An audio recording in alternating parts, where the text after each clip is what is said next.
You can change your perception on your life. ಬಹಳ ಚಿಂತನೆಗಳು ಬದಲಾವಣೆ ಆಗಿದೆ ನನ್ನಲ್ಲಿ. ಅದು ನಿರ್ಧಾರ ಮಾಡಬೇಕಷ್ಟೇ ನಾವು. ಸುನಾಮಿ ಹೇಳೋದು ನಮ್ಮಲ್ಲಿ ಎದ್ದಾಗ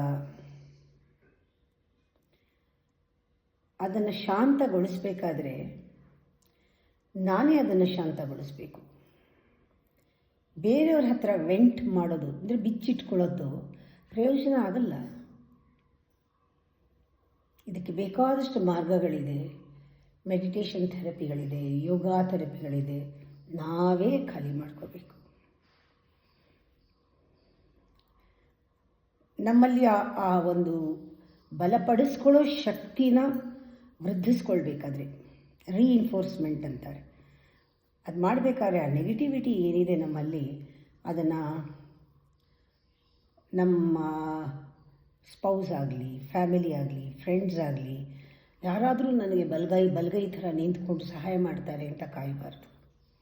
ನಾವೇ ಅದನ್ನು ಹೊರಗೆ ಹಾಕೋದಕ್ಕೆ ನಾವೇ ಜವಾಬ್ದಾರಿ ತಗೊಳ್ಬೇಕು. ಅದು ನಮ್ಮಿಂದನೇ ಸಾಧ್ಯ. ಇದು ಯಾರು ಏನೇ ಡಿಸೈಡ್ ಮಾಡಿದ್ರೂ ಸಾಧ್ಯ ಆಗಲ್ಲ. ನಮ್ಮ ನಿರ್ಣಯದಿಂದಲೇ ಸಾಧ್ಯ ಆಗೋದು. ಕಂಟಿನ್ಯೂಯಸ್ ಆಗಿ ಯಾವುದಕ್ಕೂ ನಾವು ಎಮೋಷನಲ್ ಆಗಿ ರಿಯಾಕ್ಟ್ ಮಾಡಬಾರ್ದು. ಅದನ್ನು ಫಸ್ಟು ನಿಲ್ಲಿಸಬೇಕು, ಎಮೋಷನಲ್ ರಿಯಾಕ್ಷನ್. ಆಮೇಲೆ ಯಾವುದೋ ಒಂದು ಶಕ್ತಿ ನನ್ನನ್ನು ಕಾಯ್ತಾ ಇದೆ ಅನ್ನೋದನ್ನು ನಂಬಬೇಕು. ಅದು ಸಹಾಯ ಮಾಡುತ್ತೆ ನನ್ನ ಕೈಲಿ.